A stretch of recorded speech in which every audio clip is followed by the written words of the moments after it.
Bonjour, mon nom est Caroline Fafard et je suis artiste peintre professionnelle et comédienne figurante dans des séries et des films québécois. J'ai décidé de vous faire ce petit vidéo parce que depuis plusieurs années, j'ai très mal aux hanches. J'ai un gros problème de hanches et je sais que je suis pas la seule à vivre ça. Il y a de plus en plus de gens qui sont pris avec ce problème et les gens vivent ça de plus en plus jeunes aussi. Le pourquoi du comment, je ne sais pas, mais il y en a de plus en plus. Ça touche beaucoup maintenant les 45-55 ans. Et puis, moi, dans ma tête, là, c'était quelque chose qui arrivait seulement aux personnes âgées. Je pensais jamais, mais jamais que ça allait m'arriver.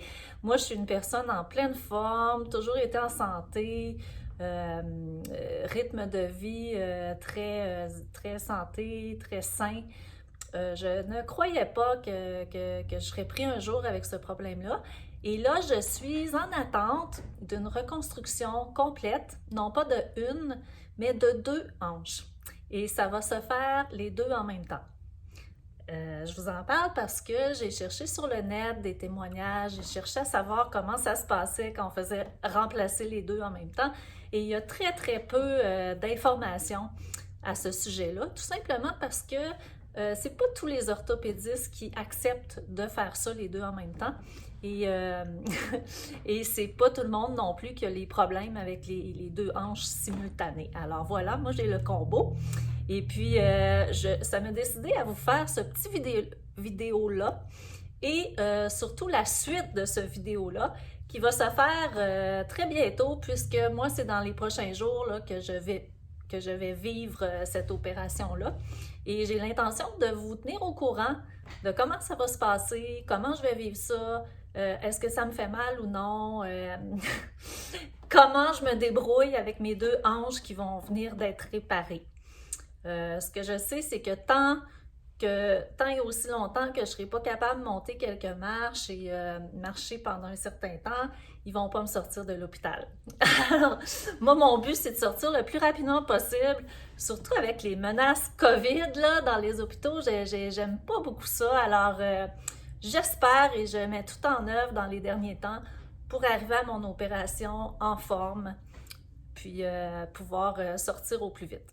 Alors, je voulais vous dire aussi que pendant toute cette période-là là, de préopératoire, ça a été beaucoup de démarches, des tests, des radiographies, des résonances magnétiques, des visites de physio, de médecins de famille, avant que ce soit déterminé qu'on est rendu là, on est rendu à un remplacement.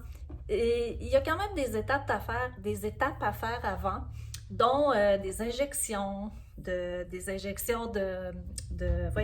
cortisone, il y a des injections, toutes sortes d'affaires. Écoutez, moi, avant d'en arriver à cette chirurgie-là, j'ai voulu essayer des choses parce que je trouvais ça extrême comme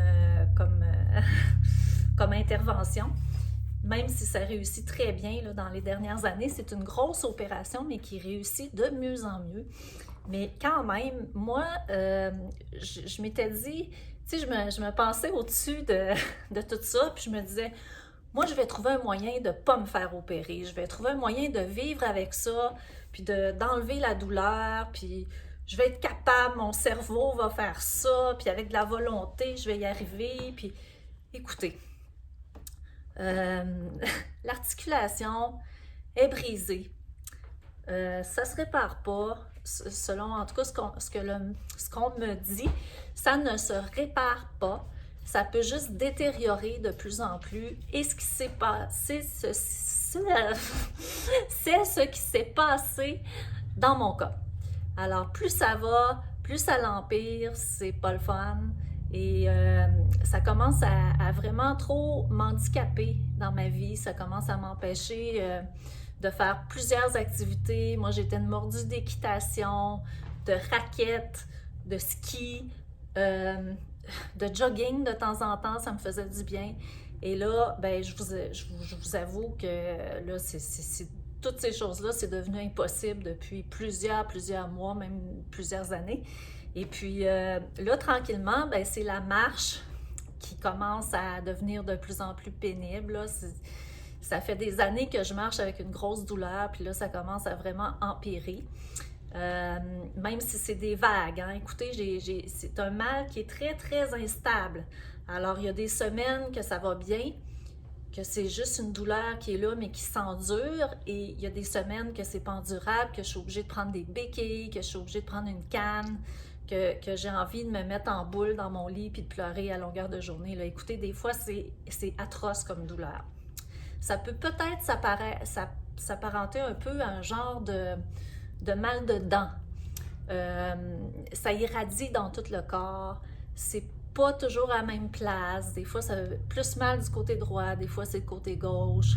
Des fois, ça élance, des fois, ça va partout dans le corps, ça fait mal partout. D'autres fois, c'est plus localisé. Écoutez, moi, ce que ça m'a fait surtout, c'est que ça m'a grugé mon énergie d'endurer cette douleur, de vivre avec cette douleur-là. Ça a fait en sorte que j'avais plus d'énergie pour créer, j'avais plus d'énergie pour travailler, pour faire l'entretien de mon terrain, de ma maison. C'est devenu très pénible. Tu sais, des petites choses qui sont ordinaires et généralement très faciles est devenu de plus en plus pénible. Et puis, chaque fois que je fais une activité, parce que moi, mon but, c'est de rester en forme pour remonter la pente rapidement une fois que mes hanches vont être changées. Alors, moi, j'ai continué à bouger quand même. Ça me faisait mal, c'est mon choix. Il y en a qui le font pas. Il y en a qui vont se bourrer de médicaments pour geler le mal. C'est de leurs affaires aussi. Mais moi, j'aime pas les médicaments. J'ai toujours été contre ça. Pas dans tous les cas, là. Des fois, c'est nécessaire puis ça peut nous sauver. Sauf que je suis pas une personne qui prend des médicaments si je peux régler un problème en faisant d'autres choses. Et puis, j'ai eu la chance de pouvoir diminuer mes heures de travail dans les dernières années, de diminuer ma vie sociale sans que ça m'affecte trop le moral, de diminuer les activités que je faisais. J'ai remplacé les choses que j'aimais faire par d'autres choses. J'ai continué à faire ce que je pouvais. J'ai focusé.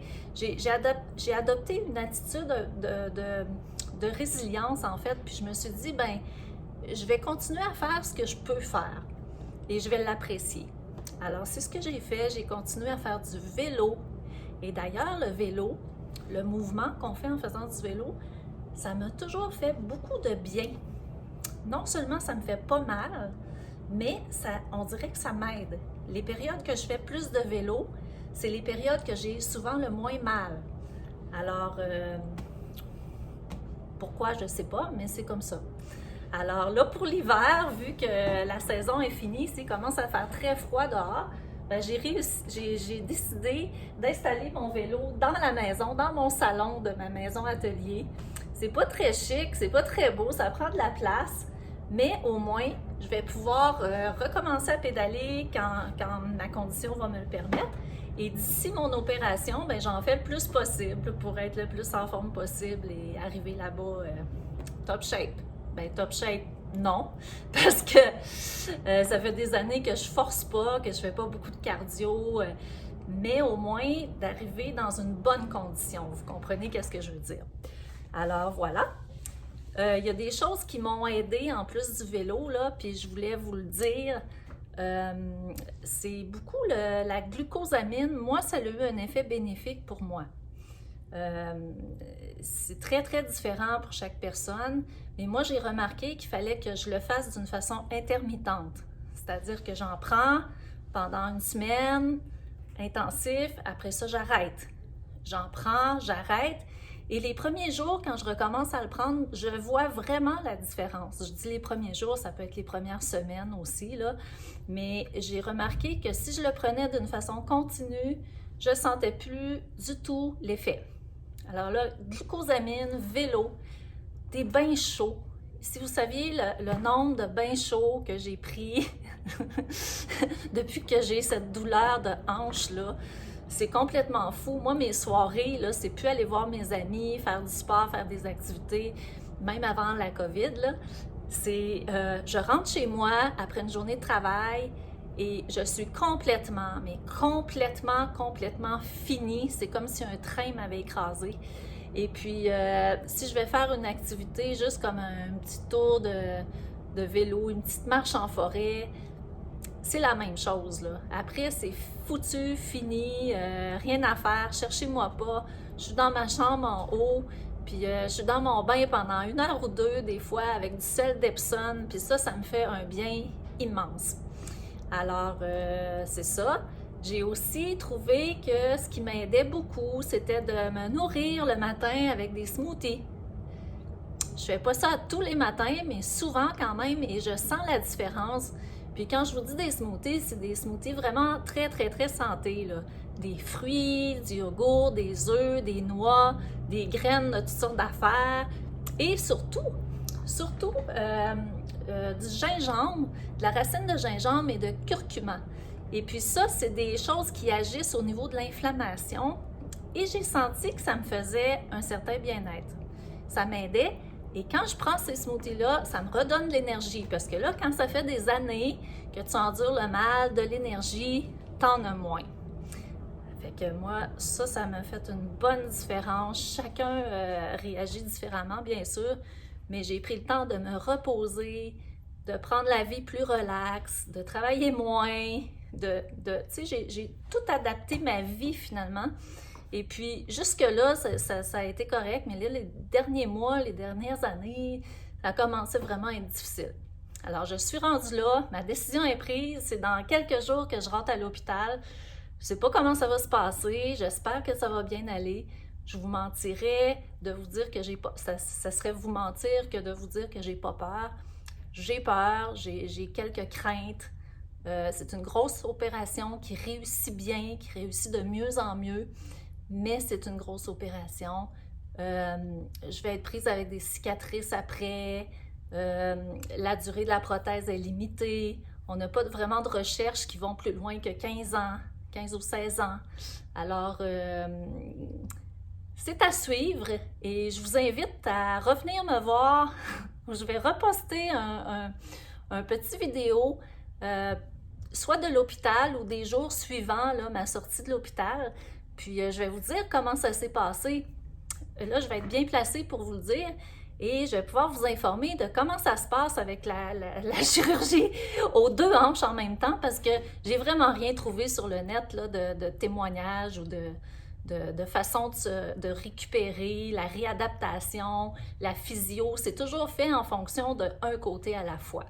Alors là, moi, je vais vous informer comment ça se passe puis je vais vous dire comment j'ai vécu ça. C'est mon expérience à moi, bien sûr. Là, écoutez, je ne suis pas une spécialiste, je vais juste vous dire comment moi j'ai vécu cette chose-là. Alors, si vous connaissez des gens qui sont sur le point de vivre ça, vous pouvez peut-être leur partager mes vidéos.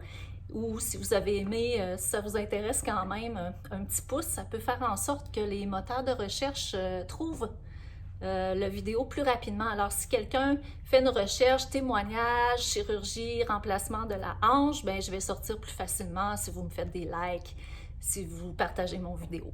Alors, merci, à bientôt, puis je vous tiens au courant.